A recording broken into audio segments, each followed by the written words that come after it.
गोजामुमो अध्यक्ष विमल गुरुङले पत्रकार सम्मेलन गर्दै दार्जिलिङ पहाड क्षेत्र सम्बन्धी वार्तालाई अघि बढाउन सरकारले वार्ताकार तथा सरकारी प्रतिनिधिका रूपमा पंकज कुमार सिंहलाई नियुक्त गरेको विषयमा प्रतिक्रिया जनाउँदै यसको स्वागत गरेका छन्। उनले सरकारको यस पहललाई स्वागत गर्दै आगामी दिनहरूमा राम्रो नतिजाको आशा व्यक्त गरे। उनका अनुसार 25 डिसेम्बर 2025 को समय सीमा अवधि वार्ताकारको नियुक्ति घोषणा अत्यन्तै महत्वपूर्ण भएको छ। यद्यपि उनले आगामी वार्तामा पहाड र तराई क्षेत्रलाई समेट्ने विषयमा जोड दिएका छन्। जुन चाहिँ केन्द्र सरकारबाट जुन चाहिँ इन्टरलोकेटर अपोइन्ट गर्ने कुरा आए नि है, त्यसलाई तपाईहरुले कस्तो प्रकारले हेरिरहनु भएको छ? विशेष त अब हामीले हाम्रो भारतका गृहमन्त्री अमित शाहज्यूसँग जब हामी भेट्यौं, हाम्रो रोशन गिरी र राजु विष्ट हामी 35 मिनट उहाँको वासस्थानमा भेटिसकेपछि उहाँले जुन एउटा बोडोल्यान्ड टेरिटोरी रिजनको जुन चाहिँ एउटा कुराहरू राख्नु भएको थियो, यो विषयहरूमा हामीले बारम्बार गाउँघरहरूमा बताउँदै आएको हौं। अनि हामीले धेरै महिना अगाडिदेखि नै भन्यौं कि अब यो विषयहरूमा इन्टरलोकेटर नियुक्ति हुन्छ भनेर, र अलिकति ढिलो भयो तर एकदमै राम्रो भयो। अहिले अब अलिकति ढिलो त भयो तर केही छैन, तर अब जो भयो एकदमै राम्रो भयो। हामी एकदमै स्वागत गर्छौं। विशेष गरी home minister of India, prime minister of इन्डियालाई हामी धन्यवाद दिन चाहन्छौं, किनभने हाम्रो दीर्घकालीन माग अघि हामी जुन प्रकारको संघर्ष गरिरहेका छौं, त्यो संघर्षको निम्ति आज भारत सरकारले एकदमै उहाँहरूले जुन एउटा पोलिटिकल पर्मनेन्ट सल्युसनको जुन चाहिँ एउटा उहाँले एउटा तपाईहरुको एउटा समाधान गर्छु भन्ने विषयहरूमा उहाँहरूले जुन एउटा बाछा राख्नुभएको थियो, धेरै मिटिङहरूमा 11 जात गोष्ठीको कुरा राख्नुभएको थियो, यो सबै कुरोहरूको निम्ति अब इन्टरलोकेटर अघि पंकज कुमार सिंह जुन प्रकारको नियुक्ति भएको छ है, एकदमै उहाँलाई हामी धन्यवाद दिन चाहन्छौं। यो एउटा हाम्रो एउटा जुन प्रकारको एउटा अघिका दिनहरूमा हामीले भारत सरकारसँग एउटा लिङ्क गरेर भारत सरकारसँग आदान प्रदान गरेर जुन प्रकारको एउटा हामीले एउटा बनायौं, आदान प्रदान गर्यौं, त्यसको फल हो यो। अघि यसमा हाम्रो भाइ राजु विष्ट अनि हामी गोर्खा जनमुक्ति मोर्चा सबै टिमहरू अनि घटक दलहरू जो पनि छ, आज हामी बीजेपीका घटक दलहरू छ, सबैको एउटा परिश्रम हो। यो परिश्रमको आधारमा आज यो इन्टरलोकेटर नियुक्ति भएको छ, एकदमै स्वागत गर्न चाहन्छौं।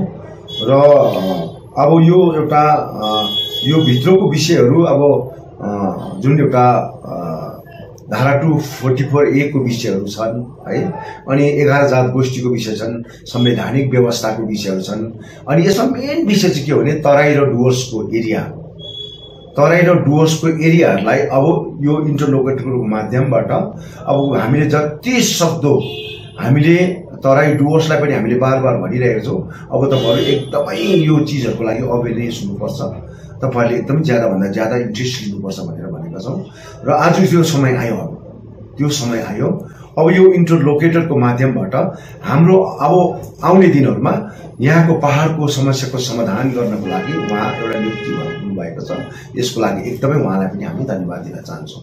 सर, यत्रो लामो पोलिटिकल टक्स भयो, त्यो पछि फेरि अफिसियल लेभलमै आउँदाखेरि अलिकति त्यो स्तर घटेको जस्तो हैन। यो हेर्नुस्, तपाईहरुले हेर्दै जानुस् न, अघि अब जुन प्रकारले हामीले काम गरेका छौं, जुन प्रकारले हाम्रो एउटा पार्टीले काम गरेको छ, हाम्रो संसदले काम गर्नु भएको छ, हामी जति पनि गठबन्धन दलहरूले काम गरेका छौं, अब यसको भित्रको बुद्धिहरु चाहिँ तपाईले बिस्तारै बिस्तारै थाहा पाउँदै जानुहुन्छ हैन। यो अहिले खुलेर हामीले भन्न चाहदैनौं, तर यो सबै कुरोहरुको अब हामी एउटा सही प्रकारको एउटा दिशापट्टि गइरहेका छौं, अनि यसलाई हामीले एकदमै सठिक प्रकारले नै अगाडि बढाएर लानुपर्छ। अनि हामी मैले हिजोअस्ति 7 अक्टोबरमा मैले सबै दलहरुलाई, सबै पार्टीका एउटा लिडर्सहरुलाई मैले अपील पनि गरेको छु, लु अब हामी एक भएर अगाडि बढ्नुपर्छ। जुन विषय अगाडि आउँदैछ, जुन विषय अगाडि अब हुनेवाला छ, त्यो विषयको लागि हामी एक भएर चाहिँ अब भारत सरकारसँग वार्ता गरौं। आदान प्रदान गरौँ भनेर मैले भनिसकेको कुरा हो नि। अब यो चिज चाहिँ अब अगाडि आयो नि, त्यसले गर्दाखेरि आज तपाईँहरूको च्यानलद्वारा पनि म अपिल गर्न चाहन्छु सबै पार्टीहरूलाई। अघि हामी अल पार्टीको एउटा द्वारा पनि हामी मिटिङ बोलाउँछौँ। यो होइन कि हामी अहिलेको सत्ताधारीलाई बोलाउँदैनौँ भन्ने कुरा होइन, हामी अनित थापा भाइको पार्टीलाई पनि बोलाउँछौँ, अजय भाइको पार्टीलाई पनि बोलाउँछौँ, अरू जति पनि दलहरू छन् उहाँहरूलाई पनि बोलाएर अब फ्युचर प्लानिङ कसरी गर्नुपर्ने भन्ने कुरोहरूमा, किनभने अब हाम्रो पहाडको जनहितको लागि हो नि, तराई डुवर्सको जनहितको लागि हो नि, अनि यो पहाड तराई डुवर्सको जनहितको लागि हो भने हामी एउटै साङ्लोमा बाँधेर अगाडि बढ्नुपर्छ भन्ने कुरो छ। हामी भिन्नै भिन्नै प्रकारले अब राजनीति गर्नु छोड्नुपर्छ। यो यति बेलाको समयमा चाहिँ हामी सिङ्गो भएर चाहिँ यो एउटा जातीय उन्मुक्तिको लागि पहाड तराई डुवर्सको भलाइको लागि काम गर्नुपर्छ भन्ने कुरा छ। यो जनता दार्जिलिङवासी पहाडवासी डुवर्सवासीले त अब चाँडै घोषणा हुन्छ, केही केन्द्र सरकारबाट केही घोषणै हुन्छ भन्ने आशा गरिरहेको, तर फेरि एक्कासी यस्तो हो, हामीले त बार बार भनेको नि इन्टरलोकेटर नियुक्ति हुन्छ भनेर भनेको। अब इन्टरलोकेटर जसरी जिटिए बनिँदा पनि इन्टरलोकेटर भएको, उहाँले धेरै कुरोहरू पहल गरेर धेरै ताल मिटिङहरू भएको, किन यस्तो एउटा गभर्मेन्टको एउटा नर्म्स हुन्छ नि, त्यो नर्म्सको आधारमा उहाँहरूले काम गर्नुहुन्छ। अब अहिले उहाँले गभर्मेन्टले जुन प्रकारको एउटा बङ्गाल सरकारलाई पनि यो लेटर पठाउँछ, जुन प्रकारको उहाँले एउटा संवैधानिक व्यवस्थाको विषय छ, 11 जात गोष्ठीको विषय छ, अनि तराई डुवर्सको एरियाको विषय छ, यो जम्मै कुरोहरू चाहिँ अब बङ्गाल सरकारलाई उहाँहरूले अब भारत सरकारले उहाँले पठाउनुहुन्छ। अनि त्यो आधारमा अब इन्टरलोकेटेड त्यो बिचको एउटा काम गर्ने काम चाहिँ उहाँले गर्नुहुन्छ नि। अनि अब केही घोषणा भइहाल्छ भन्ने कुरो हामीले त गरेका छैनौँ नि, हामीले गरेका छैनौँ नि। हामीले उहाँलाई भन्यौँ कि तपाईँहरूको सरकारबाट, भारत सरकार होस् चाहे बङ्गाल सरकारबाट केही न केही तपाईँहरूले एउटा गर्नुपर्छ, नत्र भने भोलिको दिनमा असुविस्ता हुन्छ भन्ने कुरा हामीले बार भनेर आएको। अब त्यो असुविस्तालाई सुविस्ता बनाउनुको निम्ति नै आज इन्टरलोकेटर अगाडि आउनु भएको छ। अब हामी यो चिजलाई अगाडि बढाएर लानुपर्छ। अनि यो भित्रको मसलाहरू, अघि यो भित्रको मिठो चिजहरू के छ भन्ने कुरो चाहिँ अब हामीले उहाँसँग बसेर राम्रोसँगले एउटा आदान प्रदान गर्नुपर्छ। भागोप्रोमा एउटा विपक्षी पार्टी आए, जो बिजेपीको पनि विपक्षी पार्टीले त यो त चुनावी उयो मात्रै हो भन्ने आरोप होइन। उहाँले त भन्छ नि, अघि उहाँले भन्छ उहाँको पोलिटिकल स्ट्यान्ड हो भन्छ नि, तर अब हामी चाहिँ यही भन्न चाहन्छौँ कि भोलिको दिनमा उहाँले कतिवटा कुरा गर्दाखेरि हामी त त्यसलाई त डिनाइ गर्छौँ नि, अनि विरोध त गर्छौँ नि। त्यो पोलिटिकल त्यो हाम्रो एजेन्डा त भइरहन्छ, तर यो पोलिटिकल एजेन्डा जुन प्रकारको भन्दाखेरि पनि ज्यादा चाहिँ हाम्रो जाति एउटा एजेन्डा भयो नि, पहाड तराई डुवर्सको एजेन्डा भयो नि। पोलिटिकल एजेन्डा आफ्नो आफ्नो तरिकाले छँदैछ, तर अब यो जुन प्रकारले एउटा इन्टरलोकेटर नियुक्ति भइसकेपछि चाहिँ अब चाहिँ भारत सरकारले केही गर्छु भन्दैछ नि त। अब केही गर्छु भन्दाखेरि चाहिँ फेरि हामीले यो चाहिँ पोलिटिकल माइलेज लिनुलाई हो, पोलिटिकल स्ट्यान्ड लिनुलाई हो भन्ने कुरो चाहिँ यो कुरालाई छोडौँ न। हामी रिक्वेस्ट गर्छौँ छोडौँ न। ओके, पहिले चाहिँ हामी एक हुन, एक भएर, किनभने हिजोको दिनमा मैले भारतीय गोर्खा प्रजातन्त्रलाई किसिम भन्यो होला, भारतीय गोर्खा प्रजातन्त्रको लिडर्सहरूले मलाई किसिम भन्यो होला, अजय भाइलाई मैले किसिम भन्यो होला, अजय भाइको पार्टीले मलाई किसिम भन्यो होला, बिजेपीले पनि मलाई किसिम भन्छ होइन, बिजेपीको पार्टीहरूले पनि मलाई किसिम भन्छ। तर मैले त्यो बाटो छोड्नु भएन नि, मैले त्यो कर्म छोड्नु भएन नि, म त्यो कर्म अगाडि आइरहेको छु। यो हाम्रोमा हिलो छपाई त भइरहन्छ नि, तर अब यो हिलो छपाई गर्ने काम होइन, हामी पहाडलाई बनाउने कुरो हो, पहाडलाई स्याहार सुसार गर्ने कुरो हो, तराई डुवर्सलाई आज बनाउने कुरा हो नि। यसको लागि चाहिँ अगाडि आऊ। मुख्य तपाईँहरूको डिमान्ड चाहिँ के हुन्छ, गोर्खाल्यान्ड हुन्छ कि जिटिआर हुन्छ? हेर्नुहोस्, अहिले हामीले यो जुन प्रकारको के कस्तो छ भन्ने कुराहरू, हाम्रो मुख्य एजेन्डा त गोर्खाल्यान्ड नै हो नि। गोर्खाल्यान्ड बाहेक अरू कुरो त हामीले गरेका छैनौँ नि। तर अहिलेको इन्टरलोकेटरको बिचमा जुन प्रकारको 11 कम्युनिटी छ, धारा 244 को विषयहरू छ, एरिया अन्तर्भुक्तको विषयहरू छ, यो जम्मै कुरोहरूलाई लिएर आज हामीले भोलिको राम्रो थिम बनाउनु पर्यो नि, भोलिको राम्रो एउटा एरिया बनाउनु पर्यो नि, ताकि त्यो एरियामा हामी गोर्खाहरू तराई डुवर्सहरूमा आदिवासी राजबङ्गी कोचे मेचे राभा टोटो बिहारी बङ्गाली मारवाडी सबै बसोबासो गर्ने एरिया बनाउनु पर्यो नि। यसको लागि चाहिँ आज हामी लागि परेका छौँ। भनेपछि तपाईँले जुन चाहिँ बिजेपी सरकारलाई या भारत सरकारलाई 25 डिसेम्बरको एउटा डेडलाइन दिनुभएको थियो नि, त्यो भने चाहिँ अब एउटा कुरो यस्तो हो, 25 डिसेम्बरको डेडलाइन हामी दिउँ, त्यो आधारमा भारत सरकारले आज त्यहीलाई नै हेरेर आज उहाँले इन्टरलोकेटर नियुक्ति गर्नुभयो नि। अब मैले मेरो गोरुको 12 टका प्रकारको राजनीति गर्नु भएन नि, हगे हक मुते काट्छु भन्ने प्रकारको राजनीति गर्नु मैले। अब मैले इन्टरलोकेटरको थिम, भारत सरकारको थिम हामीमाथि नेगेटिभ या पोजिटिभको विषयहरूलाई अब मैले 1-1.5 महिनाभित्रमा थाहा पाइहाल्छु नि त, होइन? यो 1-1.5 महिनाभित्रमा मैले थाहा पाइसकेपछि मेरो पार्टीको रणकौशल कसरी बनाउनु पर्ने भन्ने कुरो त म गर्छु नि त। तर अहिलेको अवस्थामा चाहिँ पहाड तराई डुवर्सको भलाइको लागि मैले सोच्नुपर्ने विषय छ।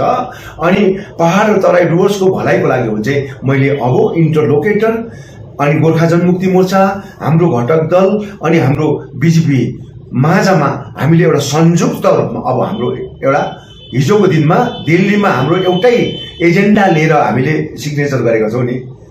हामी एउटै एजेन्डामा हामी सही छाप गरेको हो नि त, बुझेन? अनि त्यो सही छाप गरेको आधारमा चाहिँ हामी फेरि बस्छौँ। कुनै समय सीमा राख्नु भएको छ यो जुन चाहिँ अब एउटा अपोइन्ट भयो है, त्यसपछि अब यतिसम्म चाहिँ हुनुपर्छ गोर्खाको माग भन्ने कुनै समय सीमाहरू सोच्नु भएको छ अहिलेसम्म?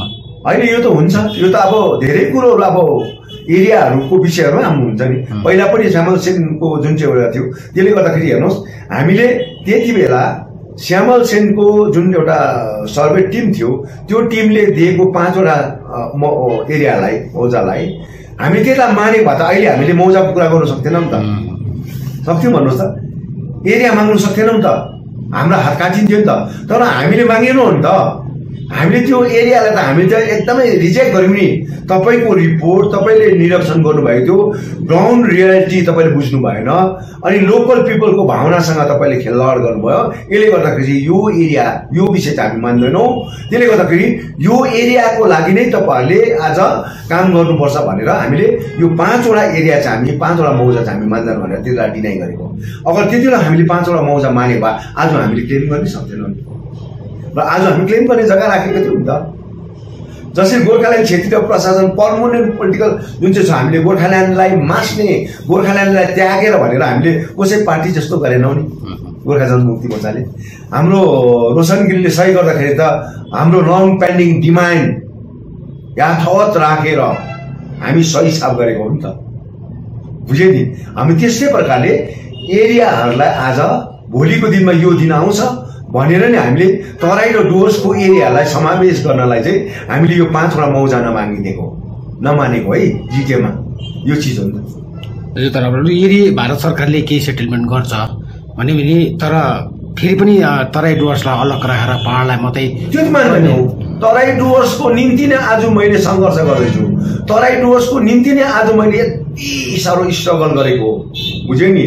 आज मैले तराई डुवर्सको आज एरियालाई अन्तर्भुक्त गराएर नै आज मेरो राजनीतिक केरियरलाई पनि म अब सन्यास लिन्छु नि। किन तराई एरियालाई नै मैले अन्तर्भुक्त गराउनु पर्यो, त्यो एरियालाई अन्तर्भुक्त गराउँ, किनभने त्यहाँको मान्छेले 1986 देखिको बलि चढेको हो नि त, खुनमा खुन दिएको, पसिनामा पसिना दिएको, हरेक कुरो उहाँले दिएको हो नि।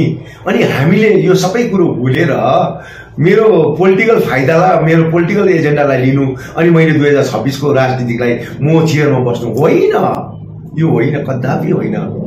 मेरो कन्सेप्ट यो हुँदैन। मेरो तराई र डुवर्सको मानिसहरूको निम्ति, तराई र डुवर्सको मेरो जनताको निम्ति मैले जुन सङ्घर्ष गर्दैछु, जुन मैले माया गरेको छु, त्यो जग्गालाई आज लिएर काम गर्छु। म क्षेत्रमा जान्छु, क्षेत्रमा म मानिसहरूलाई अवेरनेस गर्छु यो विषयहरूमा।